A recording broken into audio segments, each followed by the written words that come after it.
So we have spent the last couple of days in algebra learning two different types of factoring. We learned how to factor the greatest common factor, and then we learned how to use factoring by grouping yesterday. And today we're going to combine those two things to factor trinomials with a leading coefficient of 1. Now, when I say leading coefficient of 1, what am I talking about? Well, trinomials, the kind we deal with, are typically in the form ax squared plus bx plus c, where a, b, and c are numbers. So a, being the number that is in front of x squared, we refer to as the leading coefficient of x squared. Leading coefficient is a fancy math way of saying the number in front. So a is the number in front of x squared, b is the number in front of 5x, and c is not the number in front of 5x, the number in front of the x, which is 5. And c is the constant, the poor guy all by himself on the end with no variables. So the answers to all of the problems we're going to factor today, just like the ones we did with factoring by grouping, are going to be two sets of parentheses. So I'm going to do some math stuff, and I'm going to end up with two parentheses. And whatever those two parentheses end up being, when I multiply them together, I should get x squared plus 5x plus 4 as an answer. I know that these parentheses are going to have to both start with x. And the reason I know both of these parentheses are going to have to start with x is because when I multiply two parentheses together, the first thing I do with the distributive property is the first thing times the first thing. X times x gives me x squared. So the only way for me to get x squared is if both parentheses start with x. Now that is going to be true every single time you have a leading coefficient of 1. So for today, all of our parentheses are going to start with x. The follow-up question is where we have to do a little math. We know that in the parentheses, there should be some numbers. We should have a number here, and we should have a number here. And those two numbers could be lots of different things. How can I tell what those two numbers should be? Well, it turns out that whatever two numbers I pick to go in there have to do two things. These two numbers, when I multiply them, I get C, which is 4. And when I add them, I get B, which is 5.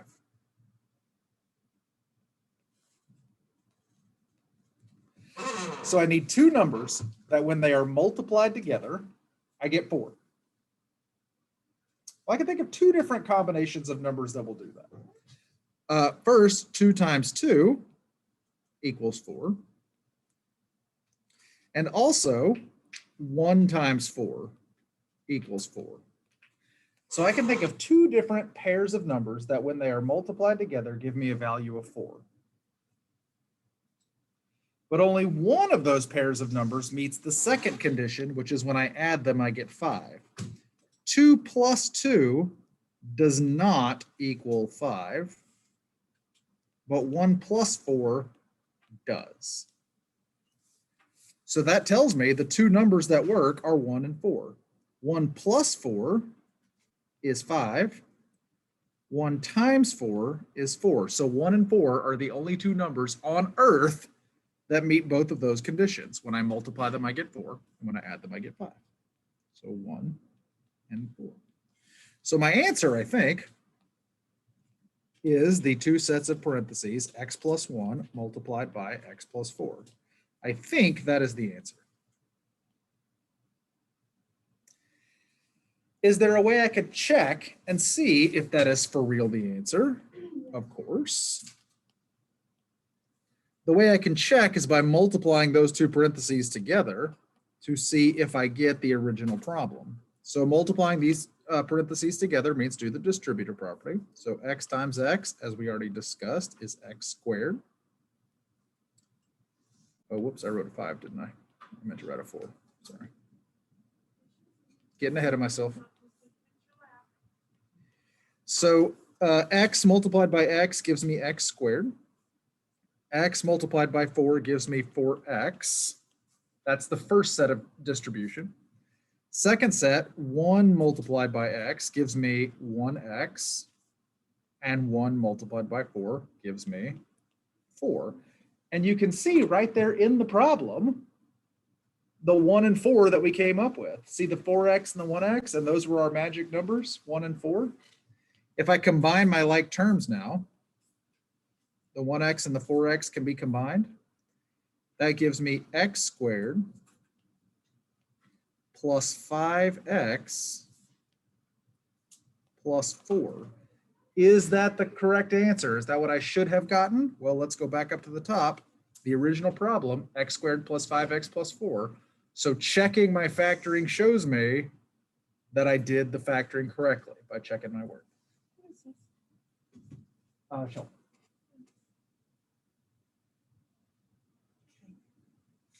That is one of her favorite fictional characters.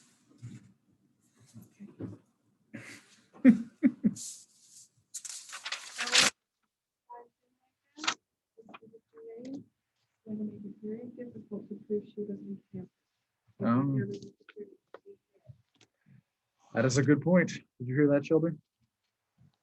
When you sign into Zoom with an incorrect name, it makes it more difficult to prove that you were on campus, because when they look at the Zoom records, your name won't be on there.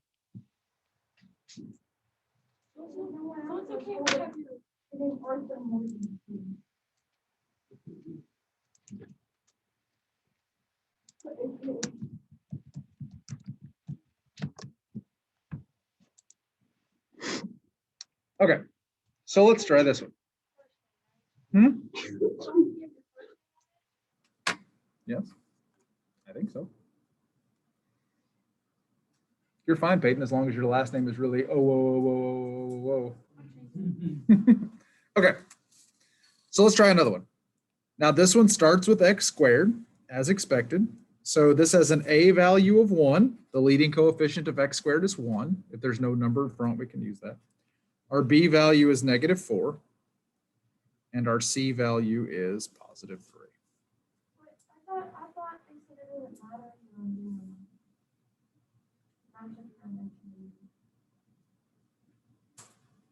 I am just repeating to you what Ms. Pushes says, what she said just now. I'll just change it to Arthur Morgan, aka Shelby Rivera. Problem solved.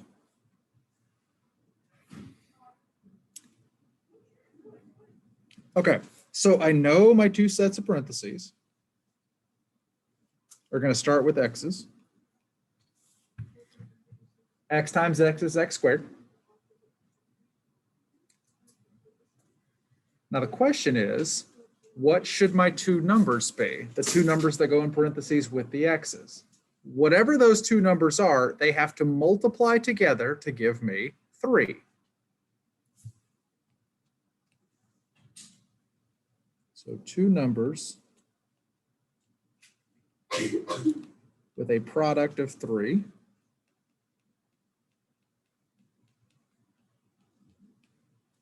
And a sum of the other number, b, which is -4.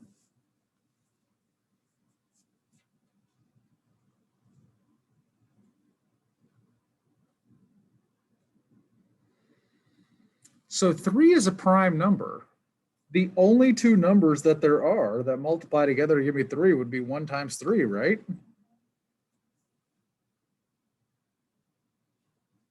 Right? Yeah, that's not the only combination of whole numbers that will give me 3. Well, the only combination of whole numbers, not the only combination of integers that will give me 3. Because that is perfect, but so is -1 times -3, because a negative times a negative is a positive. So there are 2 combinations that will give me 3 when I multiply them.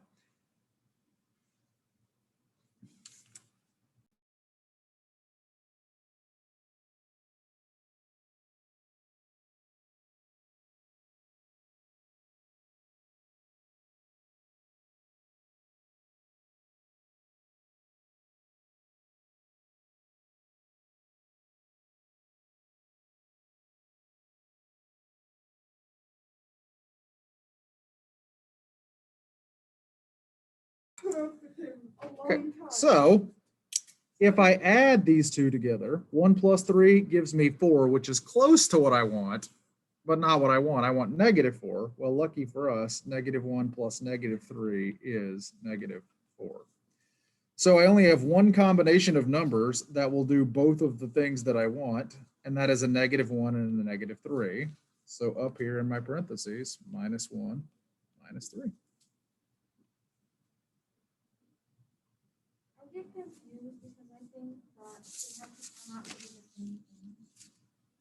Which doesn't make sense. I get confused. So I have never been a particularly big fan of this, but my algebra teacher back in the day showed me a little diagram to draw that you may find. I'll show it to you. I never found it particularly helpful, but some people do. So let me just go ahead and show you so you'll have another tool in your tool belt. So you identify the A, B, and C. A is 1, B is 8, C is 12. And she would draw this X. And in this part of the X is A times C, and in this part of the X is B. So in my problem that I wrote just now, A is 1 and C is 12. So I would have 1 times 12, which is 12. And B is just 8.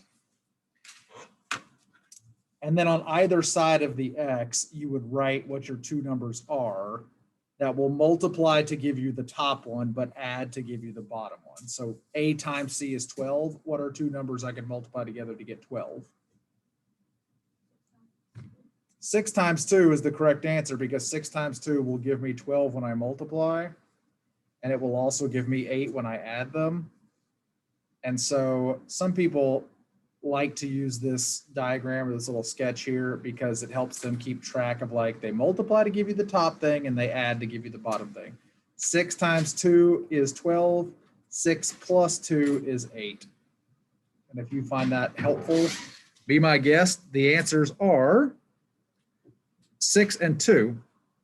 So then you would take your original problem, x squared plus 8x plus 12, and you would split the 8x into 2x plus 6x. So the original x squared stays the same. The original plus 12 stays the same. But in the middle, where I had the 8x, it now becomes 2x plus 6x. Now this part's really useful, splitting that into two different terms, because whenever we start factoring trinomials where the leading coefficient is not 1, like if this had been 3x squared plus 8x plus 12, you pretty much have to use this method. But now that we have split that into 4 terms, we can do what we did yesterday, which was factoring by grouping. So I can take this brand new polynomial, x squared plus 2x plus 6x plus 12, and I can group them. So x squared plus 2x will be one group. What's the greatest common factor of x squared plus 2x? Huh? X2. How about just x? And left over in the parentheses would be?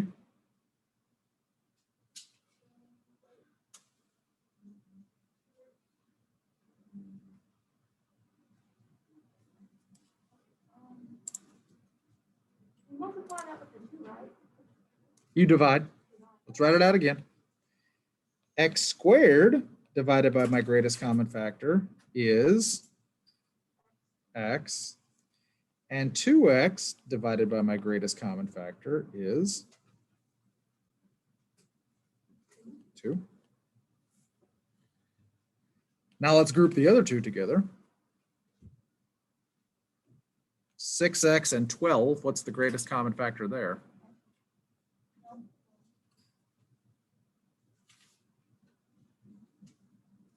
Very, very good, Brock. 6. What would be left in parentheses? Well, I would have 6x divided by 6, which is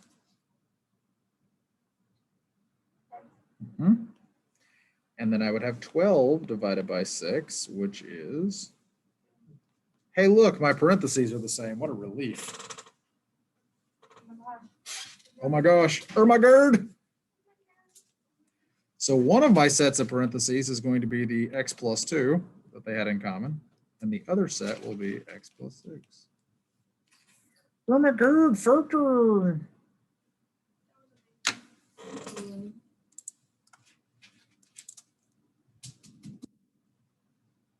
Everything I do is amazing.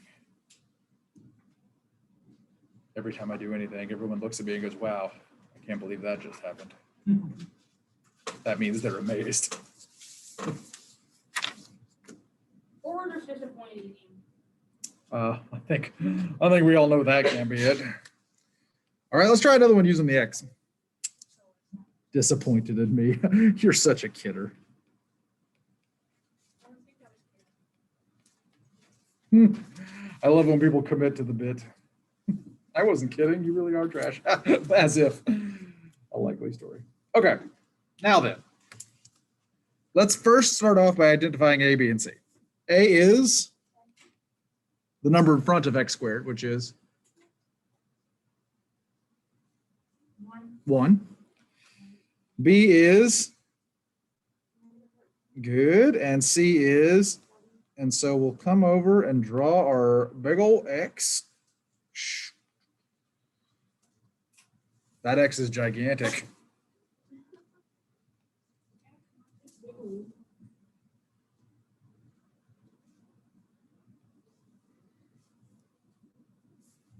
It's gigantic and ugly, just like my X, am I right?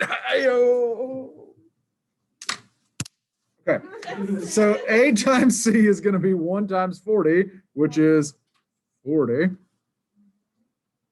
Down here we have B, which is just negative 13.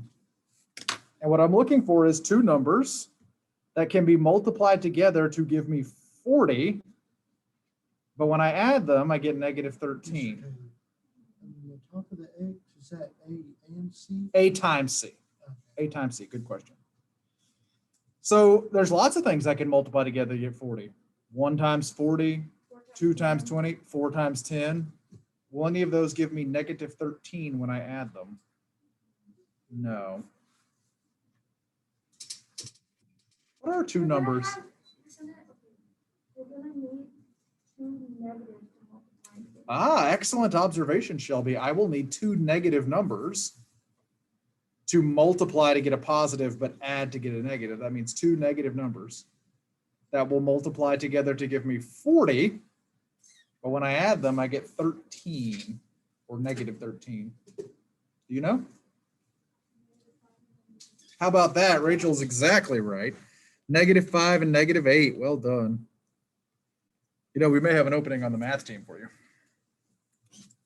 So what are we going to do with the negative 5 and the negative 8? Well, the x squared from the problem stays the same, and the plus 40 from the problem stays the same. But in the middle, where the minus 13x was, we now write minus 5x minus 8x.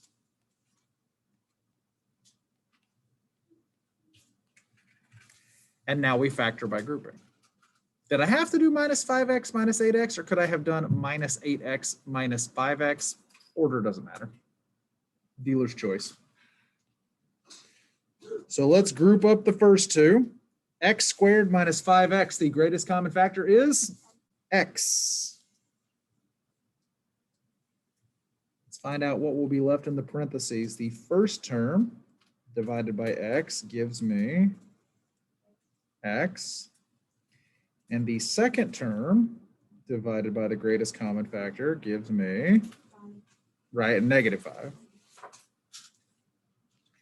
Okay, now let's group up the second pair. Negative 8x plus 40. What's the greatest common factor? Higher.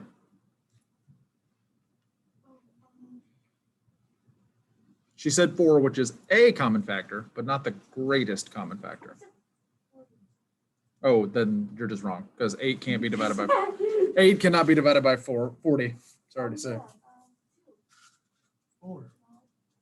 2 and 4 are common factors, but they're not the greatest common factor. 8. And do you remember what we said yesterday about factoring when it starts with a negative? You have to make, you have to, no, that was close. Oh, it's cold. I know what it is. If it starts with a negative, the greatest common factor must be negative. So we're not going to factor out an 8. We're going to factor out a negative 8.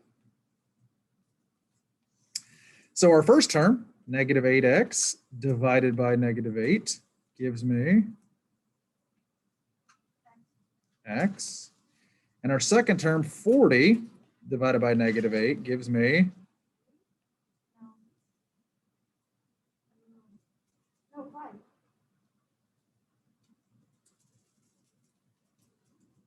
So bad at that. 5 is really close, but it's a positive divided by a negative. Oh, negative. Negative 5. Hey, look, my parentheses are the same. Hallelujah. So in my answer, one of the parentheses will be the thing that they have in common, the x minus 5. And the other parenthesis will be x minus 8. And that's how we do.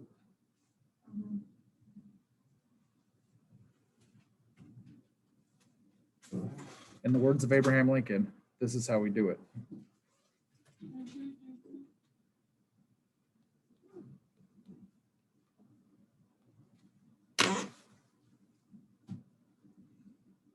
And in the words of George Washington, Backstreet's back, all right. What do you say when you're fighting the bird? When we, wait, hold on, when did we switch? What? When Washington said what Abe said, and Abe said what Washington said? How would, Oh, yeah, you're right. I got those authentic quotes attributed to the wrong presidents. Abraham Lincoln is the one who said Backstreet's back, all right. George Washington is the one that said this is how we do it. You're right. Now it makes more sense. I like the first one. The way I said it was ridiculous.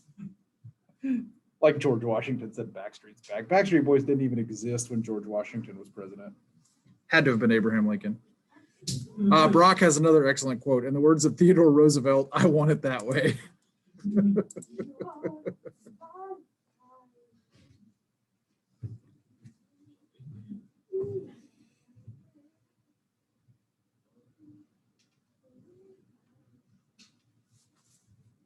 I'm waiting to be dazzled and amazed with your factoring skills.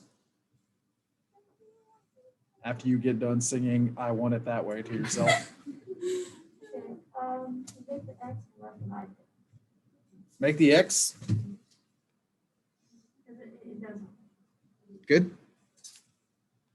All right, so we got identify the variables. A is 1. B is -6. C is 9. Good. All right, so if I C is 9. And B is -6. So far, so good. Alright, so you might need to have double negative again. Yep. Double negative for sure. Because when I multiply them, it's a positive number, but when I add them, it's a negative number. Got to be 2 negatives. 3. Yep.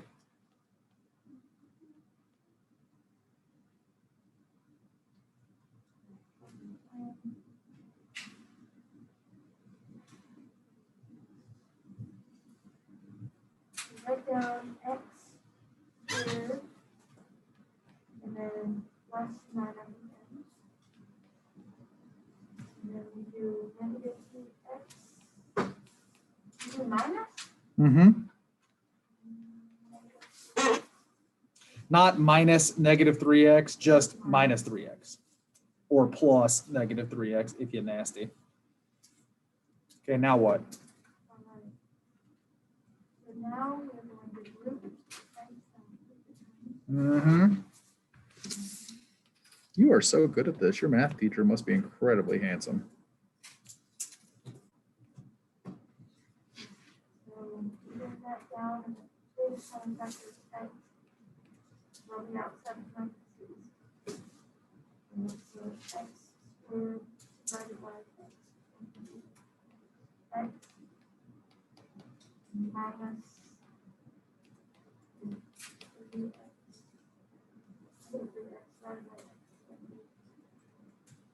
Negative 3. So just the other side.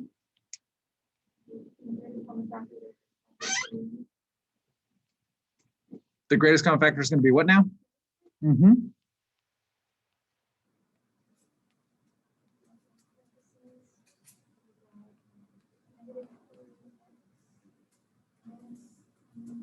Divided by negative 3 x minus 2 negative 7. Mm-hmm.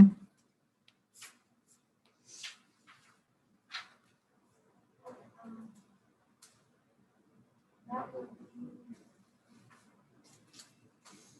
one parenthesis, two parentheses, and that would be x minus 3. Another one would be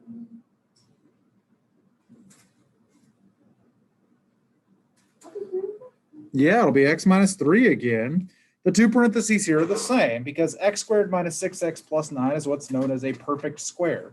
So writing it as x minus 3 times x minus 3 is fine, but if you really want to impress the ladies at the math party, x minus 3 squared.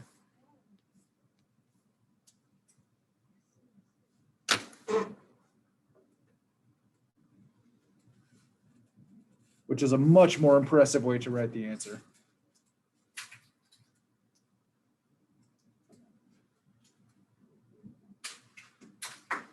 Well done, Shelby.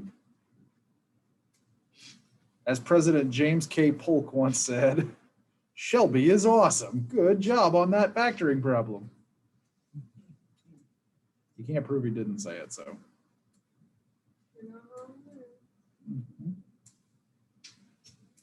Does anybody have any questions about factoring with a leading coefficient of a equals 1?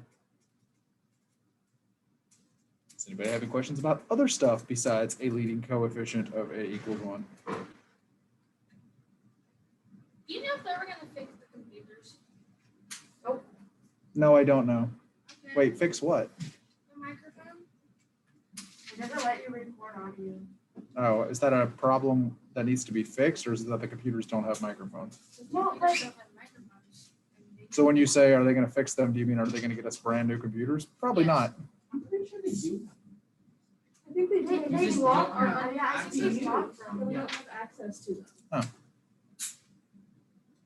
Because it Doesn't say that there's no microphone whenever someone says it can't use Is the it, microphone. you can, mine says you get